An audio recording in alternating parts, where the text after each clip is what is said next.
ഇന്നലത്തെ വ്യോമാക്രമണത്തിന്റെ വിവരങ്ങളായിരിക്കും ഇന്ന് സർവകക്ഷി യോഗത്തിൽ സർക്കാർ പങ്കുവെക്കുക. പ്രതിരോധ മന്ത്രി രാജ്നാഥ് സിംഗും അതോടൊപ്പം തന്നെ ആഭ്യന്തരമന്ത്രി അമിത്ഷായുമായിരിക്കും 11 മണിക്ക് പാർലമെന്റ് അനക്സിൽ വെച്ച് ചേരുന്ന സർവകക്ഷി യോഗത്തിൽ പങ്കെടുക്കുക. ഇവർ ഇന്നലെ നടന്ന വ്യോമാക്രമണത്തിന്റെ വിവരങ്ങൾ രാഷ്ട്രീയ പാർട്ടികളുമായും അവരുടെ നേതാക്കളുമായും പങ്കുവെക്കും എന്നാണ് മനസ്സിലാക്കുന്നത്. ഇന്നലെ മന്ത്രിസഭാ യോഗത്തിലും രാജ്നാഥ് സിംഗ് സേനകളുടെ നടപടിയെ വിശദീകരിച്ചിരുന്നു.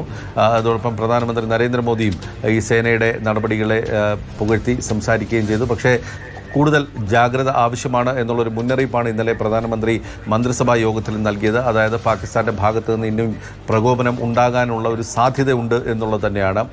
ഇന്നലെ ഈ വ്യോമാക്രമണത്തിന് ശേഷം വലിയ തോതിലുള്ള നയതന്ത്ര നടപടികൾ, നീക്കങ്ങൾ ഇന്ത്യയുടെ ഭാഗത്ത് നിന്നും ഉണ്ടായിട്ടുണ്ട്.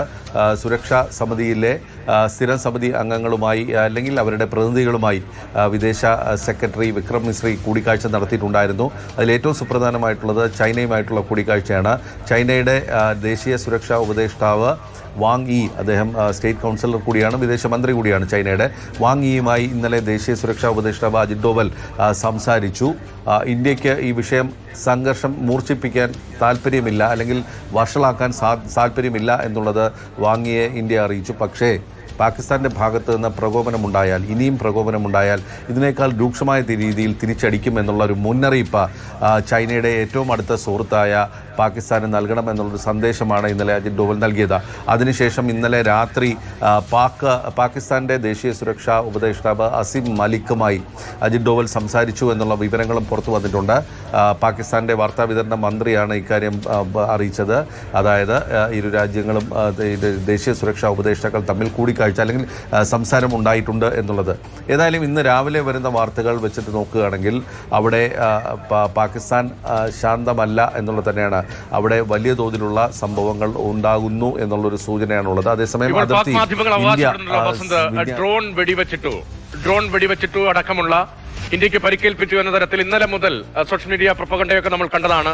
പാകിസ്ഥാനിലെ ചില മാധ്യമങ്ങൾ റിപ്പോർട്ട് ചെയ്യുന്നു എന്ന വിവരമൊക്കെ പുറത്തു വരുന്നുമുണ്ട്. ആ ദൃശ്യങ്ങൾ പ്രചരിക്കുന്ന ചില ദൃശ്യങ്ങളൊക്കെ പുറത്തു വരുന്നുണ്ട്.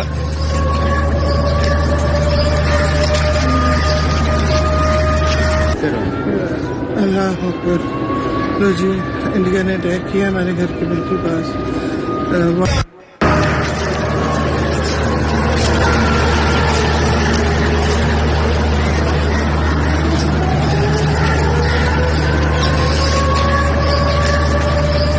പാകിസ്ഥാന്റെ ഉള്ളിലേക്ക് കടന്നുള്ള തിരിച്ചടിയാണ് നമ്മൾ നൽകിയത്.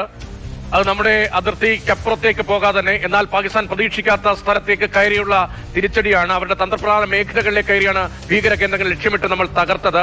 അതിന് പിന്നാലെയാണ് ഇങ്ങനെ ഒരു ദൃശ്യം കൂടി പ്രചരിക്കുന്നത്. ബസ് ഇതിന്റെ വാസ്തവം എന്താണ്? ഈ ഡ്രോൺ വെടിവെച്ചിട്ടു എന്ന അവകാശവാദം പാകിസ്ഥാനിലെ മാധ്യമങ്ങൾ ഉന്നയിക്കുന്നുണ്ട് എന്നതടക്കമുള്ള വിവരങ്ങളും ചില ദൃശ്യങ്ങളും ഒക്കെ വരുന്നുണ്ടല്ലോ. ഇക്കാര്യത്തിൽ എന്തെങ്കിലും പ്രതികരണം വരുന്നുണ്ടോ നമ്മുടെ പ്രതിരോധ വിഭാഗത്തിന്റെ മന്ത്രാലയത്തിന്റെ ഭാഗത്തുനിന്ന്, സൈനിക വൃത്തങ്ങളുടെയോ ഭാഗത്ത് നിന്ന്?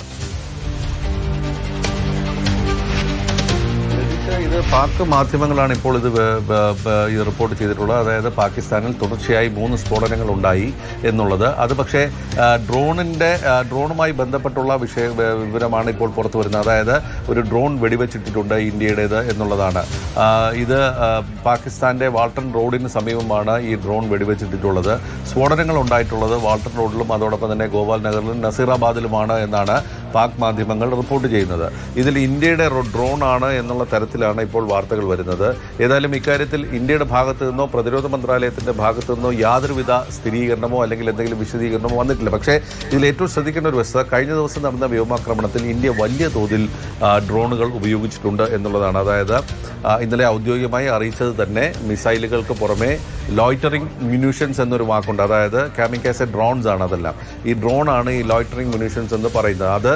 അത് പറന്ന് നടന്ന് ലക്ഷ്യം കണ്ടെത്തി അത് ലോക്ക് ചെയ്ത് തകർക്കുക എന്നുള്ളതാണ് ഇത്തരം ഡ്രോണുകളുടെ രീതി എന്നുള്ളത്. അത് രാത്രിയിലെ ഒരു ദൃശ്യമല്ല, ഈ വരുന്ന ദൃശ്യം അത് രാത്രിയിലെ ദൃശ്യമല്ല. ഈ പാക് മാധ്യമങ്ങൾ റിപ്പോർട്ട് ചെയ്യുന്ന വാർത്തയുടെയൊക്കെ വസ്തുത എത്രത്തോളം ഉണ്ട് എന്ന് നമുക്കറിയില്ല.